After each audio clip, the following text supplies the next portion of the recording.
And then I saw the TV Glow, which is Jane Schoenberg's second feature film. She did We're All Going to the World's Fair, which I haven't seen. I liked that. I thought that was really good. I saw the TV Glow was pretty good. I think it's a bigger production than We're All Going to the World's Fair, although the cast is really just the two leads. It's Justice Smith, who you've seen in like every franchise now.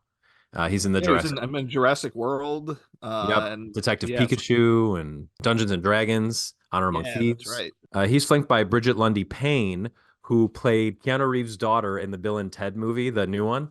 Yeah, Bill and Ted Face the Music. Yep. It's most of the movie is just these two, but then there's like a sneaky cameo by Fred Durst of all people, who I did not recognize, and he's quite good. I Hmm. I didn't know it was him. Wow. But it's a weird movie. It doesn't have a typical structure. It sort of moves along like an episode of Twin Peaks: The Return, which I found really interesting.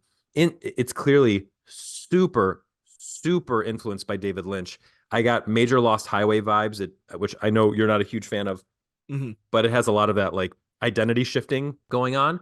And that's, I think, a trans allegory. Shane Schoenberg is a trans director. Lundy Payne is a non-binary actor. And that felt like it was what the metaphor of the movie was. And it does a very good job as a cis male hetero person. So looking at it very much from the outside, felt like it met that allegory well, made it seem like a real struggle, not something that like switches on and off or is easy to overcome. In fact, without giving away too much, the main character, Justice Smith, has a very hard time having any sort of resolution by the end of the movie. It becomes very disturbing, and then starts to feel more like Twin Peaks. There's even a very long musical number. Like there's a band that plays two songs in the middle of the movie. That happened in almost every episode of Twin Peaks: The Return. Wow. So lots of David Lynch influence there, and also just the vibe. It's like a neon David Lynch movie, pretty much. Mhm. I liked it. I didn't love it, but I liked it quite a bit, and I think it's worth checking out. Much in the same way that, like, I recently watched L'Argent, I think it's called Money. It's a Bresson film where I'm watching it and I'm thinking, okay, I know that he doesn't want his actors to emote, but it's really wearing on me that everyone's so stiff.